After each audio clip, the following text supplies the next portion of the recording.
Someone gives a good idea. What can you say? ஒருவர் நல்ல கருத்தை சொன்னால் என்ன சொல்லலாம்? Don't always say yes, yes. Say that's a good point. அது ஒரு நல்ல கருத்து.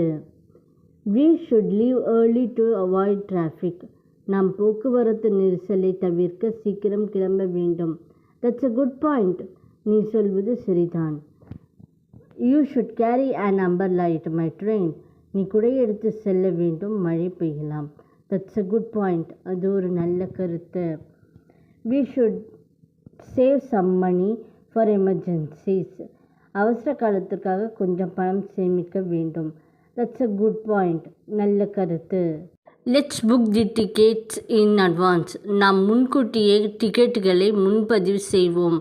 That's a good point. நீ சொல்வது சரிதான். We should practice English every day. நாம் தினமும் ஆங்கிலம் பயிற்சி செய்ய வேண்டும். That's a good point. அது ஒரு நல்ல கருத்து. So instead of saying yes every time, try that's a good point. இதை இன்று முதல் பயன்படுத்தி பாருங்கள். Comment that's a good point.